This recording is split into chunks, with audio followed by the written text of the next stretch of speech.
চন্দ্রবাড়ি সদাগরে ঘুম আছে এক সুন্দর সন্তান জন্মগ্রহণ করেছে। তাই জন্য দেখা চলেছি ওই শিশুর কপালে পরিবার জন্য আর কিছু পরিবর্তন করলে চন্দ্র রাত পাশাপাশি দিয়ে যাব আর এই মুহূর্তে অবশ্য হতে চাই ওই চম্পক নগরে সরকারের আমি ছয়জন ষষ্ঠী করে আত্মঘরে ঘুরিয়ে চলেছি। এই মধ্যেই আমার সঙ্গে জড়িত যদি আমি সে বোমা হয়ে যায় তাহলে আমার কার্য সমাধান হবে না।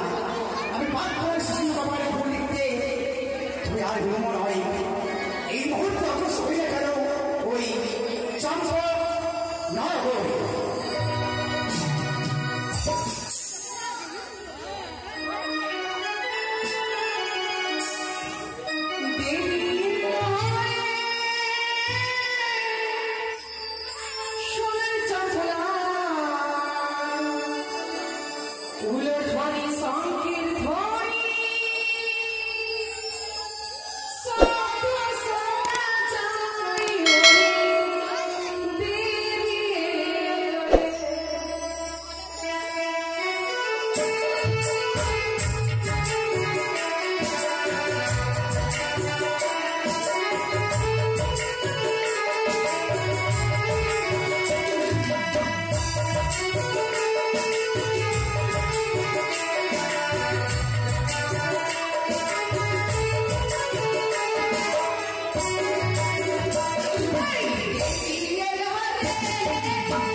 সম্মুখে দেখা যায় চম্পলাসের রাজপ্রাসাদ।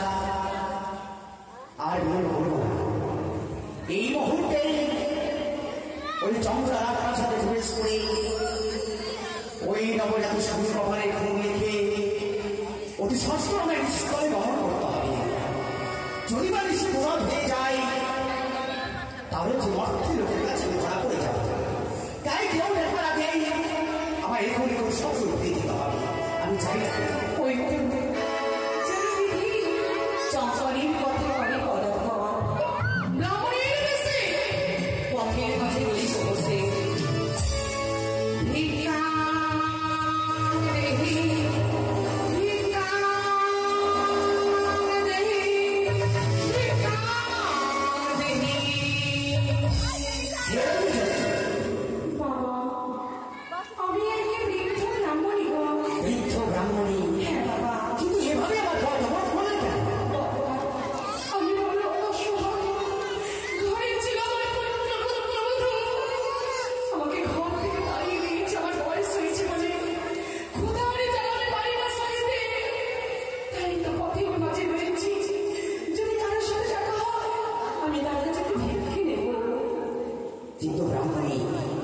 আমার কাছে তো কোনো ভিক্ষে নেই।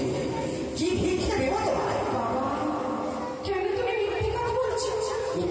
তুমি কি জানো না ভিক্ষুক ব্রাহ্মণ ব্রাহ্মণীকে যদি দাও ফিরিয়ে তুমি বইমুখে জীবনে যা ধর্ম করবে সকালে ধর্ম চলে যাবে রসায়ন পানি। আমি তো দেখতে পাচ্ছি আমাকে দেওয়ার বিয়ের বস্তু রয়েছে তোমার কাছে। আমার কাছে ভিক্ষে দেখতে পাচ্ছ, কিন্তু আমি তো মিথ্যা বলি, আমি সত্যি বলছি। আমার কাছে কোনো ভিক্ষে রয়েছে তুমি আমার কথা দাও, আমার হাতে হাত রেখে সহ্য করো।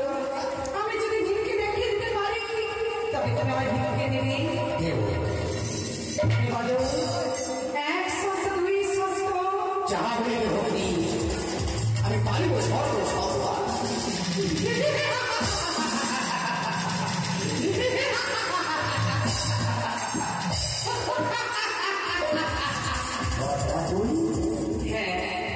আমি বিধাতা, তবে ছলনা করে কেন? দাদা ছলনা করেছি বলি তোমার চরণের আমি অপরাধ, তাই তোমার দিকে চরণে প্রণাম জানি। আমায় তুমি ক্ষমা করে দিও দাদা। আমি তোমায় ক্ষমা করে দিলাম। তবে সত্যি আজ আমি ভিখারি ভিক্ষে নেব বলে তোমার সামনে দাঁড়িয়েছি। হ্যাঁ দাদা, কি তুমি কিন্তু তাহলে বলো না দাদা, আজ তুমি নিশিমন্দির কোথায় চলেছো? এক এক করে 3 প্রহর কেটে গেছে, রয়েছে শুধু 1 প্রহর। এই ভোর বেলায় উল্কাল মেয়ে কোথায় যাও তুমি? চম্পকরা হলো ঈশ্বর চন্দ্রমণি সদাগরের মাঝে একটি পুত্রের সন্তান জন্মগ্রহণ করেছে। তাই তো আমি চলেছি সে বাচ্চা লড়াতে লিখুন লিখবার জন্য।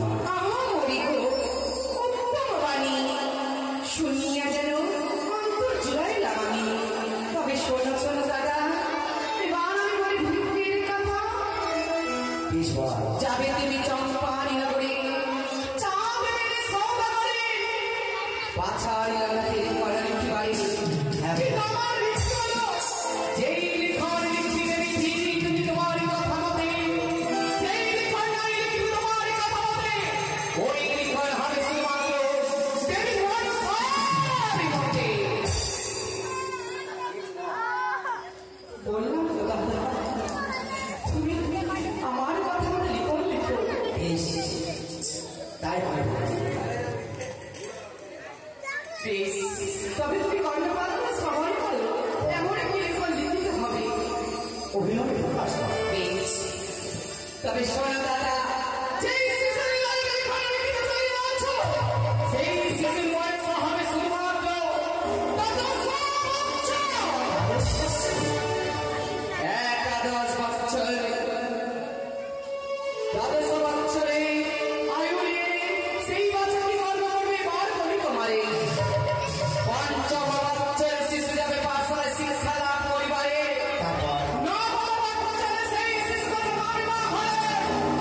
তারপর 11 বৎসরে সেই শিশু হবে 64 বিদ্যায় পারদর্শী। 11 বৎসর 5ম মাস 27 দিনে হবে তার শুভ বিবাহ।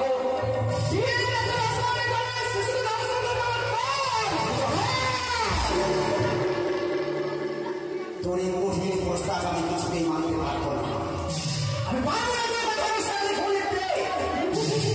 আমার কলমের গাড়িতে যা উঠবে সেই লিখন লিখতে আমি সহ্য ভবন করবো আমার বিস্ময়।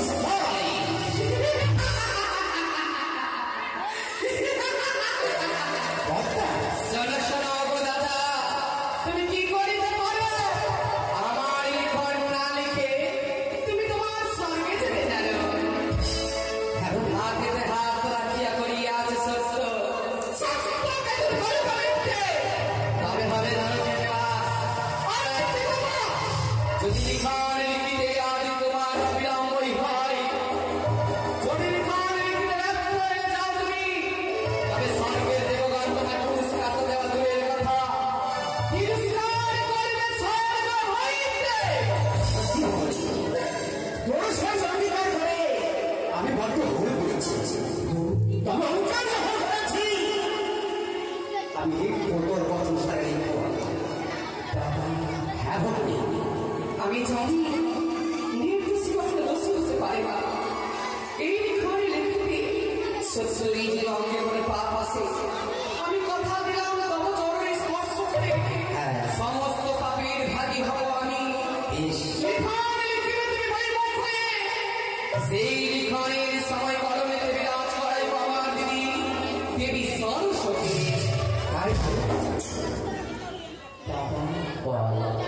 সত্যি আমি ছলনা ত্রিভুবনী জীবা দেখে সেবা হয়, ছলনা হয়ে গেল তেমন অবতারি মনে করে গালাগালি। বড় ইচ্ছে করে তোমাদের মতো যেন স্বর্গে আমার ঠাবে হবে। তাই আমি একটি বার, শুধু একটি বার আমাকে প্রাণ করে আশীর্বাদই করে না দাদা, যেন দেবীর মুকুট আমি আমার মাঝ থেকে পরিধান করতে পারি। আমি প্রাণ ভরে আশীর্বাদ করছি। শুধুমাত্র আমার আশীর্বাদে কি হতে পারবে বিশ্ব ব্রহ্মাণ্ডে বিশ্ব পূজিতা হতে।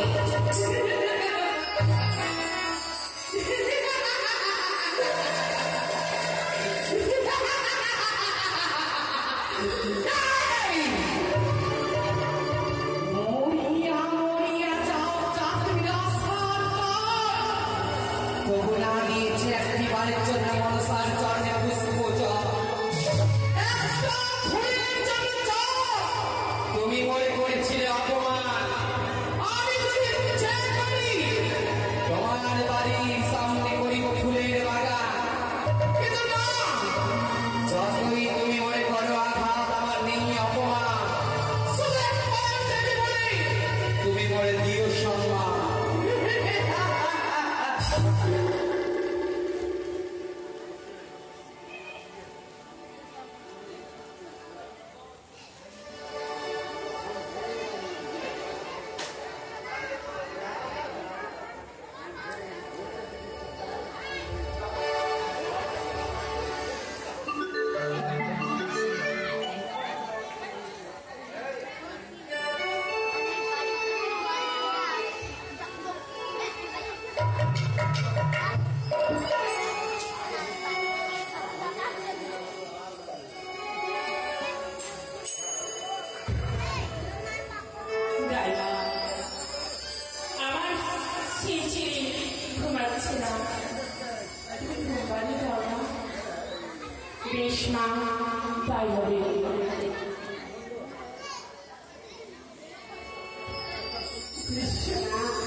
এই চম্পলানগরে তুই ছাড়া যে আর কেউ নেই, একে করে ঝড় ঝড় হারিয়ে তুমি জন্ম দক্ষিণে মা অসহায় হয়ে চম্পলায় ফেরতে ঢুকে রয়েছে।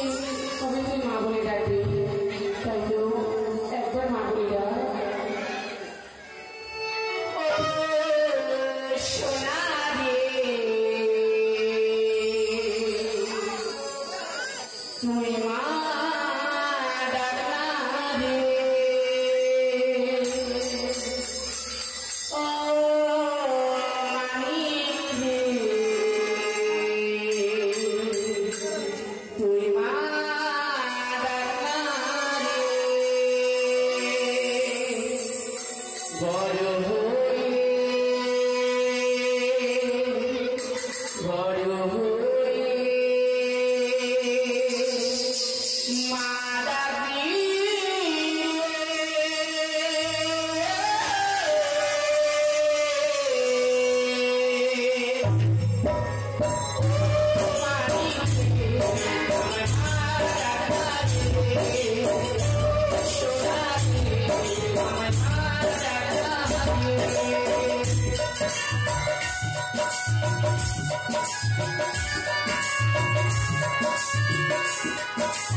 Por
লিখি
ওই নিষ্পাপ জাদু শিশুর কপালে চিত্র লিখেছি এই বড় ভয়ঙ্কর ভয়ানক লিখন রাত্রি মা একেবারে যদি তোমার সমস্ত উচ্চারণ করি তাহলে তুমি স্থির হয়ে দাঁড়িয়ে থাকতে পারবে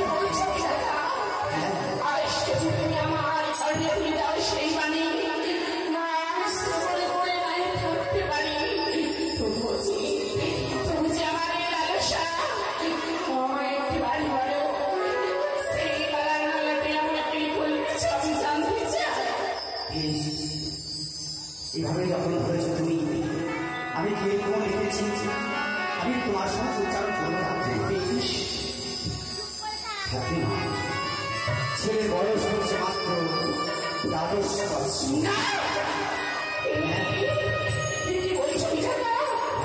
সামান্য আমাদের জানিয়ে সংশোধনে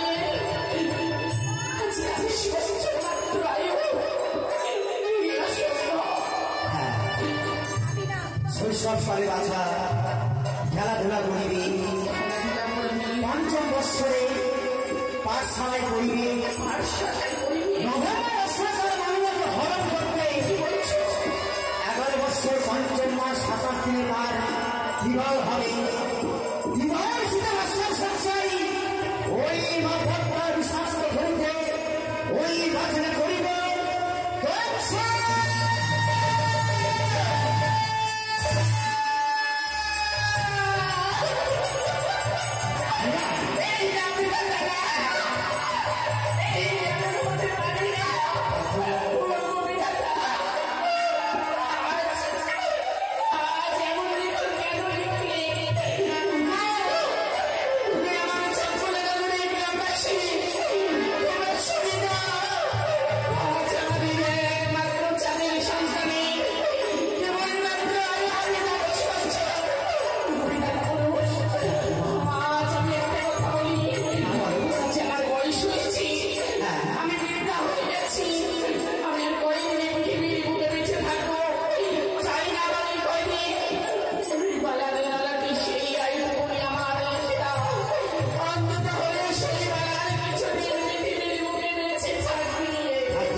জন্য সুযোগ যখন আসবে এই কথা মহারাজের করেন আমি তুলে দেবো, কিন্তু আমি যেন ভাত হয়েছে ঘুম থেকে যেন সূর্যোদয় হয়েছে রানীমাকে উঠতে হবে।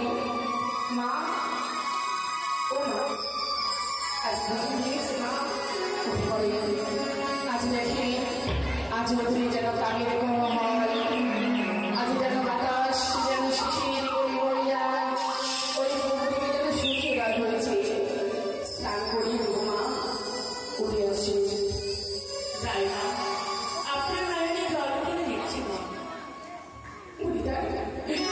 মা, আজ তাই না, আজ আমরা হচ্ছে পেটের দায়ী, লোকের সমাজে আমরা কর্ম করি। আজ আমার সন্তানের বাড়িতে রয়েছেন গোপাল, আজ আমার গোপালের কথা বলতে মনে পড়ে না গো, কেমন আছে কি করছে আমার গোপালের, আমি ছাড়া ছাড়া কেউ নেই, তাই তো আমার গোপালের কথা মনে পড়ে কান্না এসেছে। তো চলো মা, আপনাকে স্নান সেরে আমি যাবো আমার গোপালের কাছে।